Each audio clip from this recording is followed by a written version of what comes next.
Crimen en el mar. Habíamos decidido pasar el fin de semana en la finca de mi amigo Pedro, el profesor, en los maravillosos paisajes litorales sitos en la costa dorada del poniente barcelonés, frente al azul Mediterráneo. Descansaba el cuerpo, aunque no sosegase del todo el espíritu.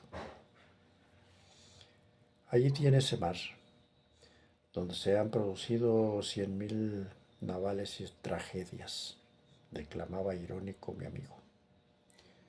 No me gusta Góngora, en absoluto, rezongué. Preferiría me hablases del romántico mundo de los piratas. No tan romántico, por otra parte me encantaría lo indecible, escribir una amplia y completa historia de la piratería, exclamó pensativo. Tal vez fuese un libro comercial, y creo que tú eres el más adecuado para escribirlo. En tu doble calidad de profesor en ciencias históricas y por haber navegado durante 2 años por esos mares de Dios o del diablo, comentó irónico, porque lo que es pirata ciertamente no han faltado. Anda, háblame de ellos. ¿Cuál es, en tu concepto, el más grande pirata de la historia? Mi amigo vaciló unos instantes antes de responder. Son muchos los que pudiéramos catalogar en primera fila de esta poco honrosa profesión. Destacan en especial los ingleses durante los siglos XV al XVII, ya que en aquella época no tuvieron más remedio que serlo.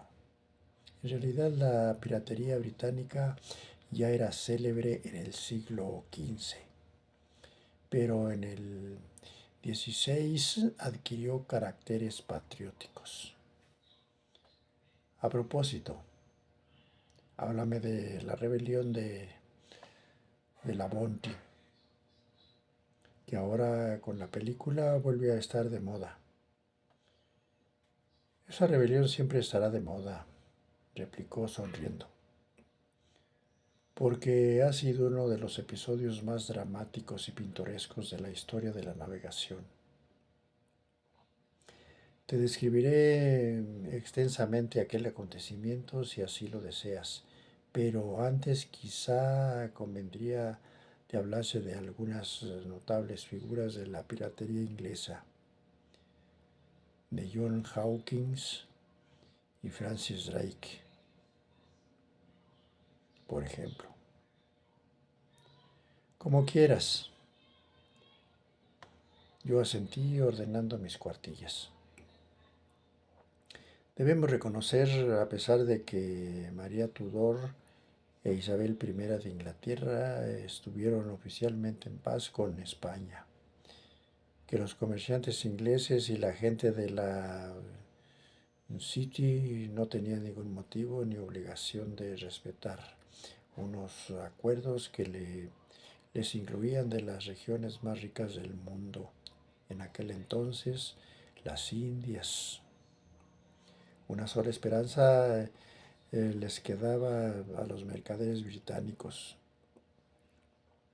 obligados a olisquear desde lejos el prodigioso festín, la piratería. Y como ciertas personas de la piratería eran legales, a ella se lanzaron. ¿Cómo es eso? No entiendo.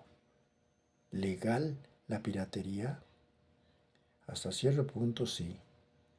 En bastantes ocasiones es muy difícil definir los límites entre comercio y robo. Por ejemplo, un capitán que hubiese sido robado por un barco extranjero Recibía entonces de su gobierno unas patentes de corso que le autorizaban a resarcirse con cualquier otro barco y de la misma nacionalidad. ¿Y esto era legalmente reconocido?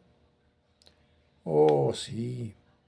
Incluso las cortes extranjeras reconocían estas patentes de corso. Y los comandantes de las naves, en vez de ahorcar a los piratas que las llevaban, les trataban como a honrados comerciantes. Así pues, muchos marinos británicos propietarios de buques armados con cañones se dedicaban a saquear las naves portuguesas que regresaban de las Indias. Y otros las emprendían con las colonias españolas, más a mano todavía. ¿Y los demás países hacían lo mismo?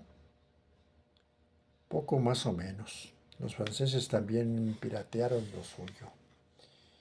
Y los holandeses, que en los siglos XVI y XVII se cansaron de proclamar la teoría del mare liberum o libertad de los mares, también hicieron pingües negocios a base del corso y del abordaje en todos los océanos. Vaya, así nadie podía arrojar la primera piedra, en absoluto. Y los héroes nacionales de muchos países, sobre todo los marinos, no eran más que corsarios con mayor o menor elegancia espiritual. Sin embargo, en sus comienzos, John Hawkins, hijo de un armador de Plymouth, fue el primero que intentó sustituir la piratería por un comercio regular con las colonias españolas. Desde muy joven emprendió expediciones a Guinea, ejercitando el triste oficio de reclutar negros, que vendía luego a buen precio en las Canarias. Marino, traficante, negrero y pirata, todo a la vez.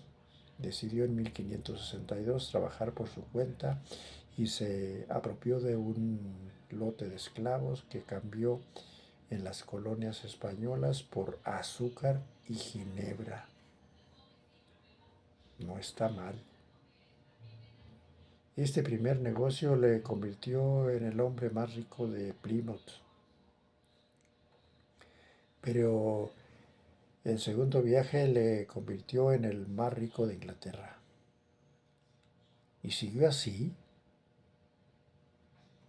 En el tercer viaje que efectuó hacia 1567 no tuvo tanta suerte, llevando consigo a su pariente Francis Drake, para que fuera aprendiendo el arte de navegar y las maneras de la piratería.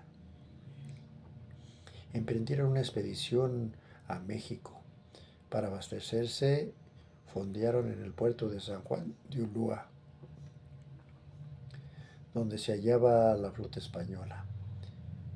En inferioridad de medios para combatir, trató de negociar, de transigir, pero no hubo manera. El rey español le consideraba enemigo.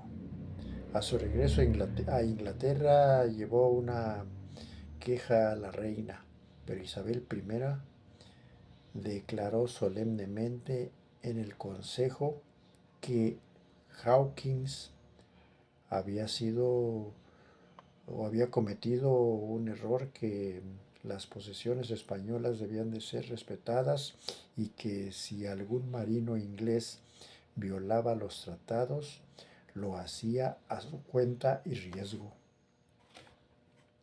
Buena pieza estaba hecha de la tal reina.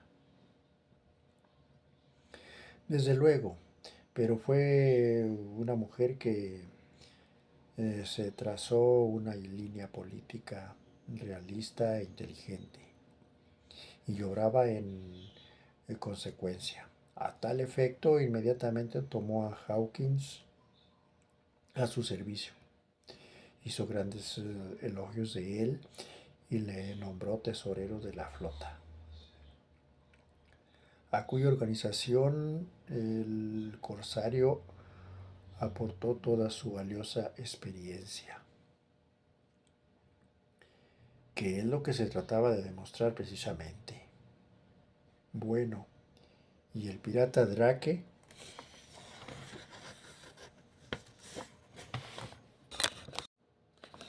del pirata Drake luego te cuento. Verás que todo esto está muy interesante. Bueno, esta es una buena historia y muy verdadera, con mucho realismo. Sucedió en verdad. Entonces, denle un me gusta y vayan a mi canal. Novelas históricas, novelas policíacas.